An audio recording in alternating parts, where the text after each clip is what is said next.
कि हम औरतों को हक दे पाए हैं। हम औरतों को अभी तक हक देने के काबिल भी नहीं हो पाए। हम वो हक भी नहीं दे रहे हैं उनको जो सूरह निसा में लिखा हुआ है। हम वो हक भी नहीं दे रहे जो हुजूर ने फरमाया है कि औरत ज़िंदगी के तीसरे दिन खेतों पे होती है और उसका मर्द चारपाई पे बैठा हुआ हुक्का पी रहा होता है।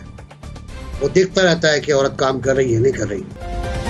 कि पाकिस्तान में खवातीन को बाइख्तियार बनाने के लिए किन इकदामात की जरूरत है? नासिर इकचुगताई साहब, इकदामात तो वही चाहिए जो मर्दों के लिए होते हैं। सिनफी इम्तियाज अगर ख़त्म किया जाए तो उसके लिए बहुत बड़ी स्ट्रगल आपको चाहिए। मतलब एक दिन मनाने से कोई फायदा नहीं होगा, पूरा पूरा साल काम करना होगा।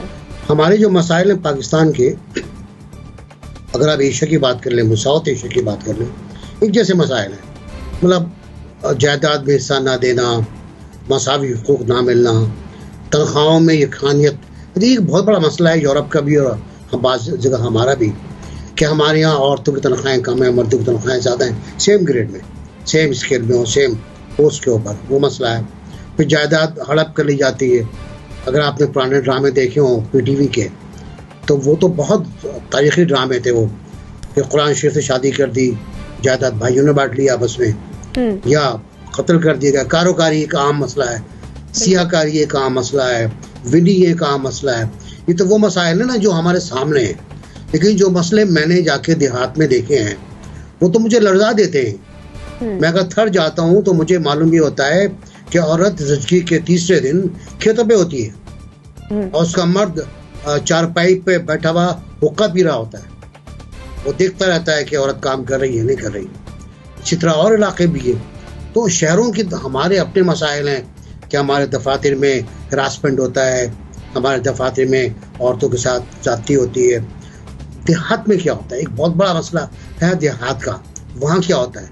तो हमें एक ओवरऑल, एक तो माशरा हमारा बुनियादी तौर पर इस काबिल अभी नहीं है कि हम कह सकें कि हम उस जगह पहुँच गए। हम कुरान के मुताबिक भी, हदीस के मुताबिक भी, शरीयत के मुताबिक भी, इंसानी हुकूक के चार्टर के मुताबिक भी, कि हम औरतों को हक दे पाए हैं। हम औरतों को अभी तक हक देने के काबिल भी नहीं हो पाए। हम वो हक भी नहीं दे रहे हैं उनको जो सूरह निसा में लिखा हुआ है। हम वो हक भी नहीं दे रहे जो हुजूर ने फरमाया है। हम तो वो भी हक सल्ब कर रहे हैं, गज़ब कर रहे हैं, और हमारे बाज़ उलमा उसकी तारीफ भी करते हैं, उसकी तायद भी करते हैं। तो मेरा ख्याल है अभी बहुत लंबी स्ट्रगल है और ये बुनियादी जो काम है हमारे, हमें वो करने हैं, और इन कामों के बगैर औरत को वाक़तन उसका हक नहीं मिल सकता। ठीक है जनरल साहब, इनसिक्योरिटी की बात की अभी सिद्रा ने, ये इनसिक्योरिटी का आंसर क्यों पाया जाता है? बहुत सारे उतार चढ़ाव आपने भी अपने करियर में देखे होंगे। खवातीन के लिए जो एफर्ट्स की जाती है उनको हाईलाइट ज्यादा किया जाता है, एग्जिस्ट वो उस तरह से नहीं करती, ग्राउंड रियलिटीज मुख्तलिफ होती हैं। आखिर क्यों? असल चीज ये है कि हमारे देहातों में ज्यादा बहुत बड़ा मसला है क्योंकि खवातीन को तालीम नहीं दी जाती, और शहरों में हैरेसमेंट के मसले हैं, वहां पे तालीम मौजूद है, लेकिन उसके बावजूद आप देखिए कि खवातीन को हरासा किया जाता है, उनके लिए मसाइल पैदा किए जाते हैं।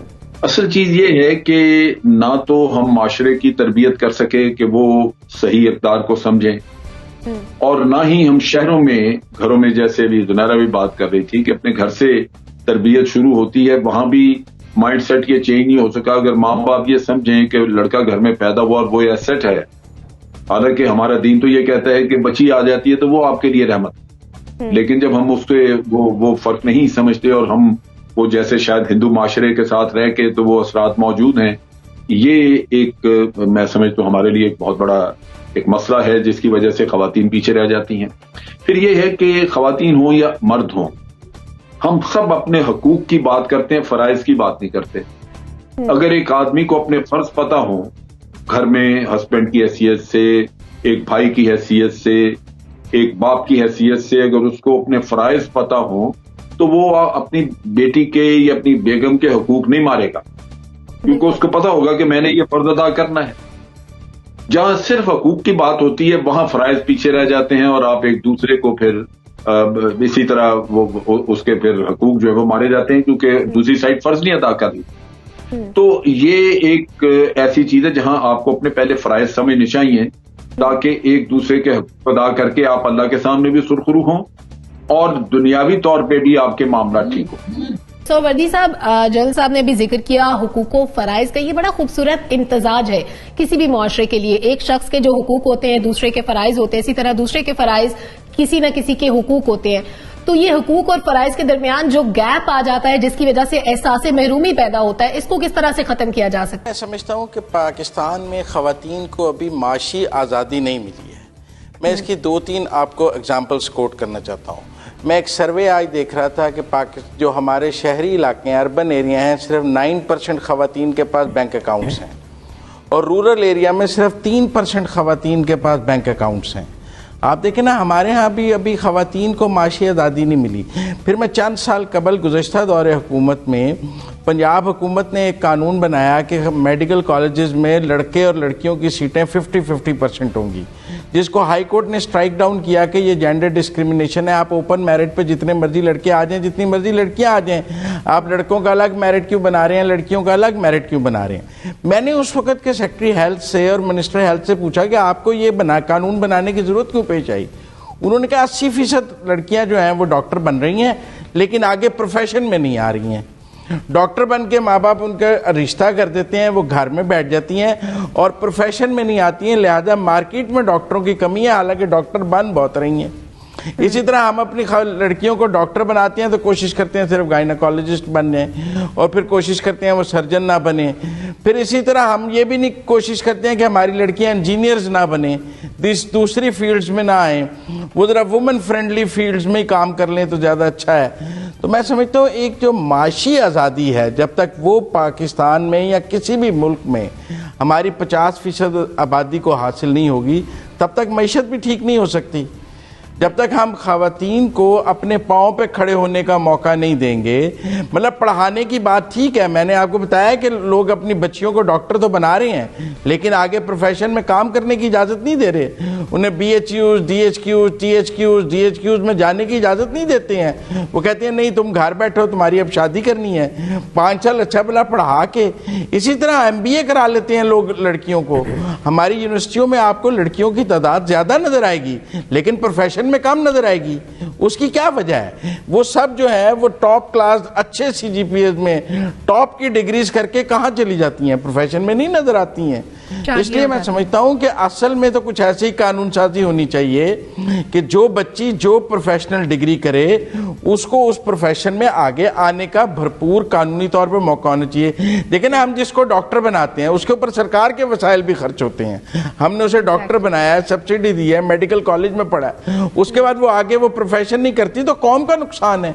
तो इसलिए मैं समझता हूं कि कुछ कानून साजी जहां तालीम की जरूरत पे है, वहां औरत की माशी आज़ादी और उसको प्रोफेशन में आने के लिए भी ज़रूरी है, ताकि माँ बाप जो ये कंपल्शन करते हैं कि डिग्री के बाद शादी कर दो, इस रवाज को भी थोड़ा बदलना हो। ख़वातीन को पाकिस्तान में बाइख्तियार कैसे बना सकते हैं? आई थिंक इसका सिरा इसी लफ्ज़ से निकलता है कि पहले तो ख़वातीन का बाइख्तियार होना हमारे लिए एक थ्रेट नहीं होना चाहिए। जो अनफॉर्चुनेटली अगर हम अपने समाजी रवैयों की तरफ देखते हैं तो जो खातून बाइख्तियार है, जो अपनी मर्जी की मालिक है, चाहे वो फाइनेंशियली इंडिपेंडेंट हो या ख़ानदान में कोई भी उस पर कोई फैसला अगर मुसल्लत किया जा रहा है उसके अगेंस्ट रेजिस्ट करती है, तो ऐसी खातून को हम बुरी खातून, बुरी औरत समझते हैं। वहीं से हमारा मसला शुरू होता है, क्योंकि हमारे पर्सपेक्टिव्स की जंग है।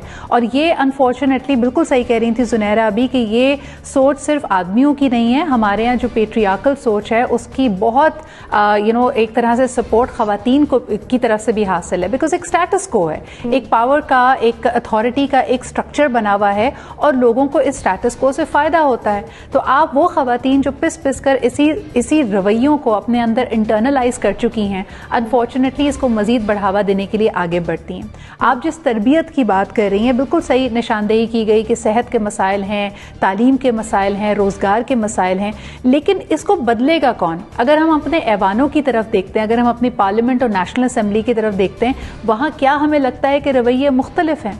जेंडर डाइवर्सिटी के नाम से हमने देखा कि बहुत सारी ख़वातीन पार्लियामेंटेरियंस होती हैं। हमारे यहाँ लॉ बनाया गया कि हर पॉलिटिकल पार्टी को कम अज़ कम 10% ख़वातीन को टिकट देना है।